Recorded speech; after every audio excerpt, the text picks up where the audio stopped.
Welcome back, my dear nighttime wanderer. My name is Silas, and I'm your storyteller here at Slumberlight Tales. I'm very glad that you found your way here tonight, to this quiet corner of the evening, where the world moves more slowly, and even the longest day is finally allowed to end. Tonight, there is only one simple thing to do. Pull on something warm, step out into the mountain night, and follow the sound of a train that should not be there. Our story begins just as the last light slips behind the ridge. You have been making your way down from higher ground, following a narrow winter path that threads between pines and exposed rock. Snow lies in soft pockets where the wind cannot reach, while the open stone has been polished dark by years of weather. Your boots find familiar rhythms on the trail: crunch, scuff, quiet pause, while your breath drifts, pale in the cold air. Below the tree line, the valley is already filling with shadow.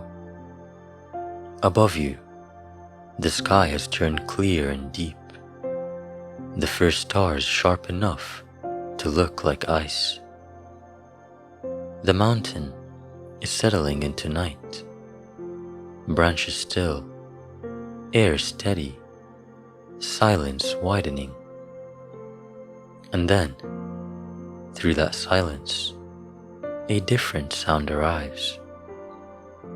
A sound of metal humming softly, not the clatter of a distant road, not the groan of wind through wire, but a measured vibration that seems to run through stone itself, like a quiet chord stuck and held.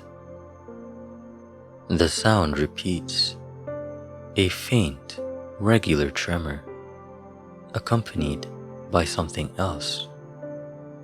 The soft scrape of wheel against rail, so muted it is almost imagined. But it grows clearer as you walk. The path bends around a jutting slab of rock, and the mountain opens into a ledge you have never noticed before. An unnaturally straight shelf cut into the cliff face, wide enough for a platform. A railway platform. Lanterns glow along its edge, their light low and amber, shielded by metal hoods that keep the wind from tugging at the flame.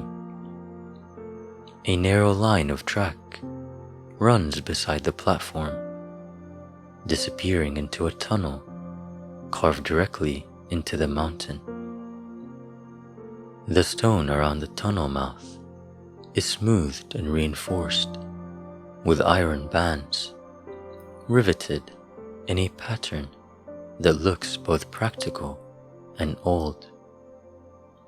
A figure stands beneath one lantern, coat buttoned high against the cold. They hold a small leather satchel and a lantern hook in their other hand. When they see you, they do not startle. They simply tilt their heads, as if confirming what they already knew. "Evening," the conductor says. Their voice is quiet, carrying easily in the thin air. "You are a little early," they add, glancing at a pocket watch whose face catches the lantern light. "That's fine. The mountain keeps its own time. They step aside, leaving the platform open, as if you were expected to choose your place on it. The hum in the stone deepens, and a breath of warmer air drifts from the tunnel mouth. Coal and oiled metal, with something mineral beneath it, like steam rising from deep rock.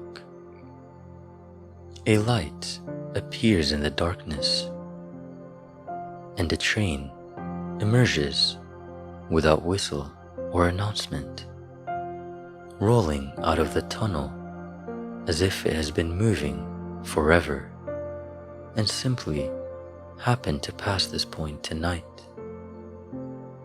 Its engine is compact but powerful, black iron softened by brass fittings that glow warm under lantern light.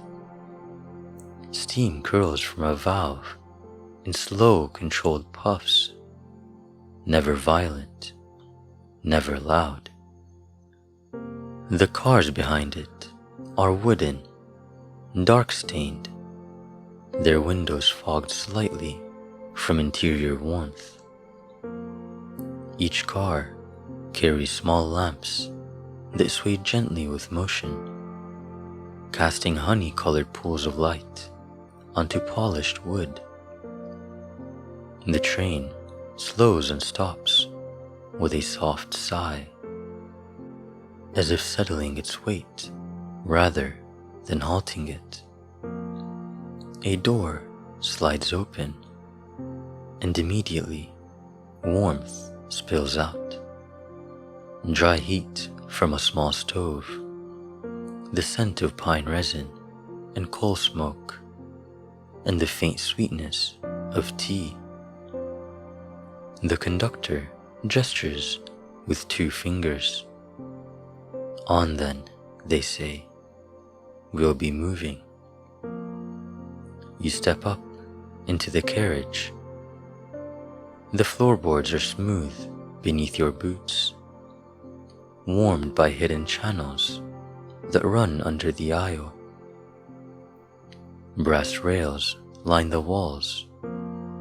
The seats are upholstered in dark fabric that holds heat, and small blankets are folded neatly at intervals, each one thick and heavy enough to make the cold feel like it belongs outside. A pot of water simmers quietly on a stove at the far end of the car.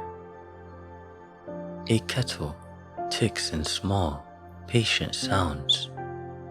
The lamps are shielded and steady, their light soft enough to keep shadows calm. There are a few other passengers. A woman sits near the window with a roll of paper maps tied with twine. The papers are not ordinary trail maps. Their edges are marked with looping lines and small annotations in careful script. Arrows, temperatures, notes about wind.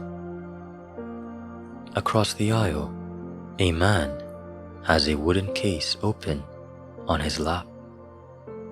Inside are tools shaped for stone. Chisels with curved heads, brushes fine as paint, a small hammer that looks far too delicate for its purpose. He wipes each tool clean as the train idles, as if he expects to use them soon. Farther back, someone cradles a jar wrapped in cloth. From inside, a faint green glow pulses slowly, like moss breathing. No one speaks loudly. No one asks questions. The conductor walks through the car, and hangs their lantern on a hook near the door. The light steadies. They check a brass gauge near the stove, then nod once, satisfied. The engine gives a low, gentle chuff, and the train begins to move. Wheels roll over rail with a soft, constant music. Steel on iron, controlled and even. The carriage sways slightly, a comforting motion that settles into your bones like a familiar lull. Outside, the platform lanterns slide past, then vanish as the train rounds a curve. The track clings to the cliff face, carved into the mountainside with exacting care. Beyond the windows, the drop into the valley is a dark sweep, filled with cloud shadow. Above, the ridge rises like a black wall under starlight. The conductor passes once more, speaking low enough to be meant for the car rather than any single passenger. First stretch is quiet, they say. The ridge has settled. The train continues, hugging the rock. The air outside is thin and cold, but the carriage remains steady, warmed by the stove and the quiet confidence of the rails beneath you. Then, the mountain changes. Not dramatically, not suddenly, just a subtle shift in the shape of the world. The track curves around a massive outcropping, and the cliff face beside you becomes smoother, too smooth to be natural stone. It rises in a gentle slope, then in a broad curve, like the arc of a shoulder. The train's pace eases, and the conductor's hand rests slightly on a lever near the door. You feel the engine respond with the smallest adjustment, as if listening. Outside the window, the rock face lifts and falls in a shape that is unmistakably not geology. A closed eye, half buried under snow. A brow ridge, dusted white. The giant is part of the mountain, not placed upon it, but embedded, weathered, covered in the same mineral streaks as the surrounding stone. Its breath is not visible, but the air nearest its face is slightly warmer, rising in a faint shimmer that bends the starlight. The train rolls past its cheek with reverent precision. No one in the carriage turns sharply. The woman with the maps makes a small mark on her paper without looking away from the window. The man with the stone tools closes his case gently, latching it with quiet care. The conductor murmurs, almost to themselves. Third ridge, they say, still sleeping. The track straightens, and the giant falls away behind you, returning to rock and shadow, as if it had never been anything else. The train climbs. It crosses a narrow bridge of iron beams that spans a ravine. Below, darkness pools like ink. Wind rises through the ravine in a steady, upward current, brushing the underside of the bridge with cool breath. On the far side, the track enters a brief tunnel. Stone presses close. The sound of wheels deepens, echoing softly. The air inside smells of damp rock and old soot. When the train emerges, the landscape has opened. A high valley stretches to the left, cradled between ridges. Snow lies across it in pale sheets. Moonlight pours over the slope, revealing something immense resting in the basin. At first, it looks like a hill. Then, you see the curve of ribs beneath snow. A colossal, elk-shaped creature, half stone and half living presence, reclines with its legs unfolded under its body. Its antlers rise like a forest of branches, wide enough to catch the wind. Lichen grows along the ridges of its back, making it appear as though the valley itself has sprouted a guardian.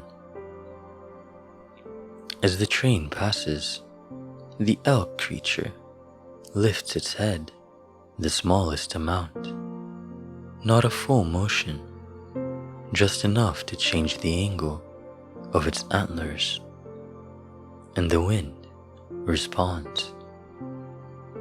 You feel it even inside the carriage, a shift in pressure, a smoothing of air, as if the valley has exhaled and the storm it might have held has been redirected somewhere else. The conductor makes another note in a ledger, pencil moving in a short line. Watch your turn, they say quietly. Good, keeps the slopes honest. The train continues upward. The car grows warmer as the stove reaches a steady burn. Someone pours tea into enamel cups. The scent drifts down the aisle, dark leaves and something sweet, like dried orange peel warmed over coals. A cup is set on the small fold-down table beside your seat. The metal is warm against your fingers, and the first sip tastes like comfort made practical. Outside, lantern towers begin to appear along the track, tall iron frames bolted into stone at regular intervals. Their lights are low and hooded, turned inward toward the rail, illuminating the way without spilling too far into the night. The train slows at a small outpost carved into the cliff, a platform no longer than a room, a shed of stone and timber with a roof thick enough to hold snow, a signal post with a single green glass lens, dim but steady. The conductor opens the door and cold air slips in, clean and sharp. Two caretakers step off a train. Their coats are heavy and dusted with frost. Each carries a long pole tipped with a hook and a lantern case strapped shut. They move with practiced economy, walking the platform and adjusting the nearest lantern tower. One lantern brightens slightly, then steadies. Another is lowered by half a notch, its hood angled more precisely toward the rail. The conductor speaks low to you as the work continues. These lights aren't for travelers, they say. They're for the mountain. They nod toward the darkness beyond the platform, where the cliff drops away into cloud. Some things move at night. We remind them where the rail is. The caretakers return, stamping snow from their boots. The door closes, and warmth gathers again. The engine exhales once, and the train rolls onward. The climb steepens once more. The track begins to spiral around a wide shoulder of rock, gaining height in slow, measured arcs. The mountain's upper slopes are bare, wind-scoured, and faintly luminous under starlight. Snow here is not soft. It is packed and fine, like salt. The jar with the green glow is unwrapped slightly. Inside, the moss pulses brighter, as if responding to the altitude. The passenger holding it keeps it steady against the sway of the train, their hands careful. The man with the stone tools opens his case again and selects a small brush. He checks the window latch, then brushes a thin layer of frost from the glass, clearing a narrow view for the next stretch. And ahead, the plateau appears. The track crosses onto a high shelf, where the wind moves differently, smoother, longer, as if it has more room to travel. And there, beneath the glacier's pale sweep, something rests. The ice is not uniform. It arches in subtle ridges that look like ribs beneath skin. A long curve rises near the center, then falls away toward the far edge. The entire glacier has the shape of a creature sleeping under a sheet of white. A frost leviathan. Its presence is felt more than seen. An immense, slow warmth beneath ice.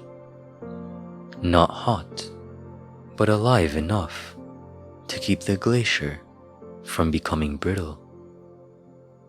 The surface hums faintly, a low vibration that matches the earlier chord in the stone, as if the mountain has multiple hearts, and this is one of them. The track here is different.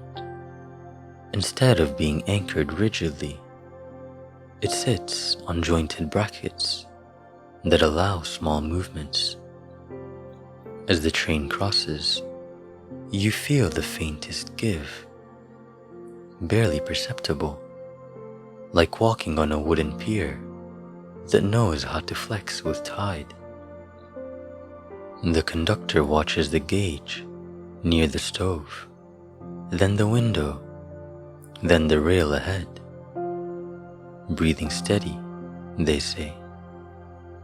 The train continues across the glacier shelf, wheels singing softly. Snow dust lifts from the track and swirls in the wind, catching starlight like powdered glass. On the far side, the line rises once more into a summit loop a circular section of track carved near the peak, wide enough for the train to slow and circle. The conductor makes a small motion with their hand, and the engine eases into a gentler rhythm. The view opens on all sides. To one direction, the valley and its sleeping watcher lie far below, now reduced to pale shapes. To another, the ridges stack into distant layers, each one darker than the last. And above, the sky stretches wide, stars scattered like salt across velvet. The train circles the loop slowly. On the ridge opposite, a seated figure is visible in silhouette. A stone giant, upright this time, knees drawn up, arms resting loosely across them. Clouds drift around its shoulders, the veil sliding across its outline. Snow gathers in the hollows of its elbows and along the curve of its brow. It does not move, yet the air around it does, rising in gentle thermals, as if the mountain's warmth is being guided upward through its posture. As the train rounds the loop, you see smaller creatures in the air, gliders, pale and silent, like large moths made of translucent membrane. They drift from peak to peak, drawn to the lantern towers, and then away again, as if taking only what they need. The conductor speaks again, voice quiet and matter of fact. Light eaters, they say. They keep the glare from building up. Too much brightness unsettles the sleepers. The train completes the circle and slows near a small summit station built into the rock. The platform is broader here, sheltered by a roof of timber and stone. Steam vents nearby send warm air into the cold, creating a constant drift that smells of minerals and wet stone. You step off with the others. The station's interior is warm, lit by lamps set into niches. A long table holds mugs, bread, and bowls of thick soup. When you lift a mug, the ceramic holds heat steadily.